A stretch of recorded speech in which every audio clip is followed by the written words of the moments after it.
this research I've been doing over the past 4 months at Kinderland Bridge in Memorial Park, primarily wildlife adoption and dilatation of the crossing structures. So habitat fragmentation is a really big deal for a lot of bad reasons, right? It leads to edge effects and lower diversity and richness of species. So enter Memorial Park. This is a really big park just west of central Houston. And as you can see down here in this lower image, it's basically cut in half by Memorial Drive, separating the animal populations in the north and the south. So this is where Kinderland Bridge comes in. This represents a big investment as part of Memorial Park's master plan, and among other functions like connecting the hiking and biking trails in the north and the south, it also serves to connect the animal populations in the north and south as well. So this officially opened February 11th, 2023 to the public, so about 1 year before I'm doing this research.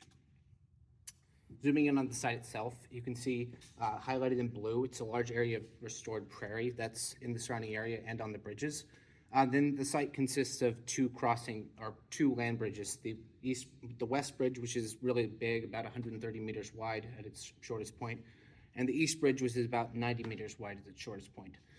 Between them is also a large drainage culvert which passes under the road. So across the site, there's 3 crossing structures. So what do we know about these? Well, one of the papers that was really informative to me when I was thinking about doing this research was this one right here, Mata et al. 2008.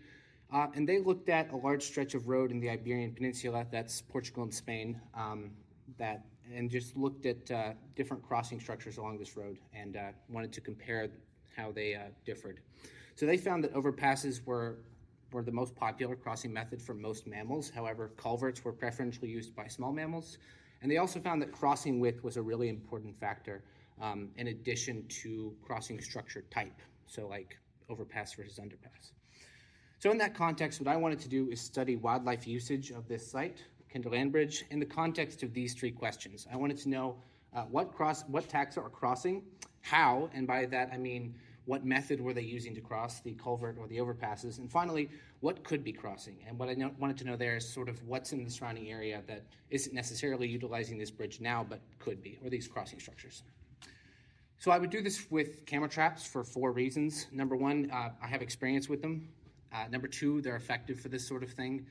Number 3, Memorial Park has a bunch of cameras they're willing to let me use, so that was awesome. And number 4, they're good for PR because they take pretty pictures. So that's what we did. Here's a little overview of what I did. We did this in 2 deployments. The first looking at what taxa were crossing and how, took place from January 10th to February 25th, or 176 trap days, and you can see where those cameras were located in green on the crossing structures.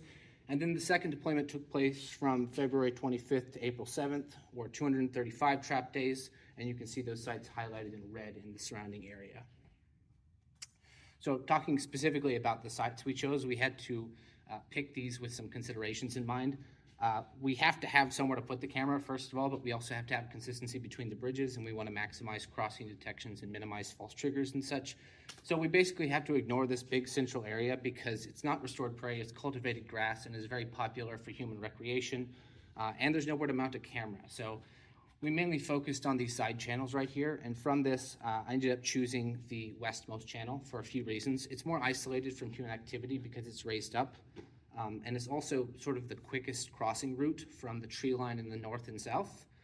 So we predicted that animals would go there. So we put our camera about here on the fence, and that in theory captures a lot of the waddling duck movement through the bridge. Here's an example of what that setup looked like in the POV we were dealing with. So the east bridge was a similar thing where we had to ignore the central part and focus on these side channels. In this case, we ended up choosing the east channel for the same reasons. We set up a camera right here on a nice electrical box, as you can see here.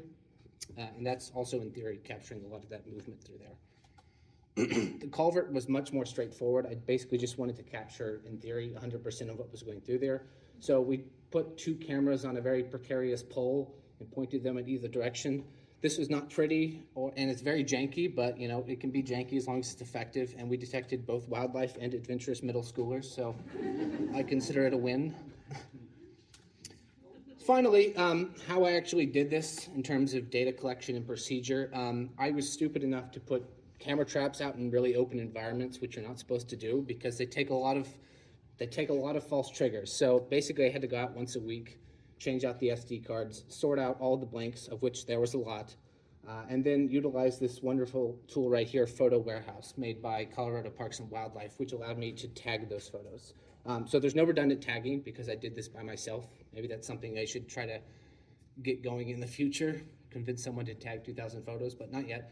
From there, I can export those tags and metadata back into Excel and then store them in the cloud along with my photo bank. So enough of that. Let's talk about some interesting stuff like who's crossing. Turns out a lot of people, so even avoiding those human channels as much as possible, that's what we detected most of, doing normal activity, 8 a.m., noon, walking, running, other stuff later at night. But that's not really what we care about. So we care about animals. Overall, we found 6 unique crossing taxa using the overpasses, when only 2 unique crossing taxa utilizing this culvert. Those were rodents and raccoons.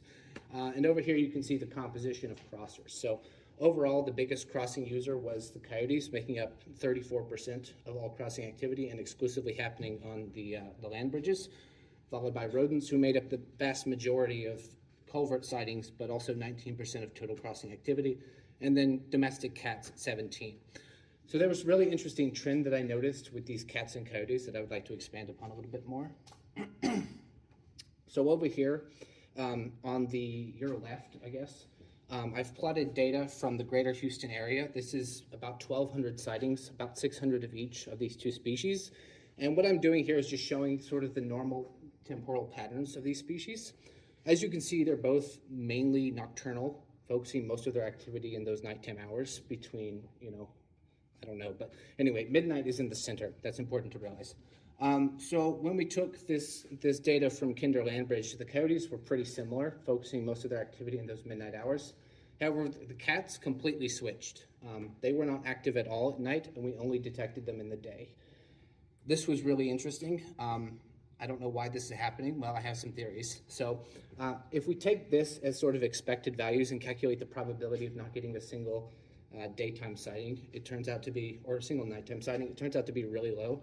So why could this be happening? So I thought it could be temporal niche partitioning, where, in the greater Houston area, these species can avoid each other in a spatial context. But here they're being funneled into this very small area, and so they can't. And so instead they avoid each other in a temporal context by just utilizing different hours. It also could be that, again, these cameras are out in open environments, and what is in open environments? Lots of birds. So on multiple occasions we detected these cats actively eating stuff. So we know they're not only utilizing this structure for crossing, but also for hunting grounds, and that could also be affecting the active hours. The last thing I wanted to talk about with crossing structures is this weird difference that we saw. So I mentioned that overall the overpasses had more activity, but it's very much being carried by the West Bridge, who had far more. In fact, the East Bridge actually had less activity than the culverts. So best we can do is sort of explain what could be happening here. So past research has made it clear that width is an important factor, so that could be contributing to this. In addition, as you can see by this intersecting blue plane, the West Bridge is also sort of a shallower slope. So the slope on the East Bridge is a bit steeper. Or it could just be experimental error in our design. I mean, I don't know, but I thought it was important to mention. So moving on, second deployment. I was looking at who could be crossing the bridge, like what's in the surrounding area. So this took place from February 25th to April 7th. We put four cameras in the tree line in the northwest, the northeast, the southwest, and southeast. And then we put 2 cameras further into the prairie on the creek. And the idea behind this was that we could detect not only animals in the surrounding area, but animals in the surrounding area that were willing to make use of this prairie environment, which is very similar to what's on the bridges. So immediately we found a lot more stuff, about 4.2 detections per trap day compared to 0.54. That's about 8 times as much. We also saw more active days, and this is just a metric of how many days that we sampled did we actually see something. And most importantly, we saw new mammals. So we saw Virginia opossum, this interesting and rare species of bipedal cottontail rabbit, both squirrel species, fox squirrel and eastern gray, armadillos, fox squirrels, and even a cottonmouth or 2. So that was cool. The breakdown of what this looks like is almost majority cottontail rabbit, with other big proportions from the squirrel species, also opossum, raccoon, and armadillo. Well, what can we really learn from this? So because we put, again, our cameras in the tree line and the prairie, we can kind of group these animals into two categories. Those that were in the tree line and the prairie, and those that were just in the tree line. So animals that were in the prairie and the tree line, gray fox, fox squirrel, and opossum and cottontail, we can kind of infer that they were more quickly adopt the usage of these crossing structures versus these animals in the tree line. And this, of course, makes sense because, for instance, armadillos are really concentrated on leaf litter and are not really interested in going out in the open like that. So this is interesting, and we can sort of infer potential users from this. So to summarize all this, I found that coyotes, cats, rodents, and raccoons are the current users of the crossing structures. Additionally, there's a lot of potential in the surrounding area. And finally, domestic cats show this interesting shift in temporal activity. So what we can infer from this is that urban land bridges, however small it is, are effective at connecting animal populations. Additionally, crossing structures can lead to modifications in temporal activity, and this one's really interesting to me because I would really like to explore that in the literature more before the end of this project and see if that's something that's understood and documented, especially if it's isolated to urban species and urban environments versus being a broader thing. Finally, I think the real significance of this study comes in the context of future surveys. So it can be a baseline for comparison for future stuff. For instance, right now I'm finishing up a third survey, which is again looking up on the bridges, and we can infer sort of interesting things about how crossers has changed with vegetative maturity and stuff like that. For instance, we've seen the addition of opossums to both crossing structures. And finally, future surveys a year or 5 years from now will be interesting because trees will become a bigger component, and we might see some of those species like armadillo adopt the usage of this site. That's about it. I'd like to thank Dr. Cheek, who's been my sort of advisor and supervisor on this, as well as Courtney Holland, MPC, for not only letting me do this, but also providing me with some equipment, and the UH Honors College because they gave me some money. Finally, that's about it. I hope if this wasn't interesting, at least you enjoyed some of the pictures. Keep in mind,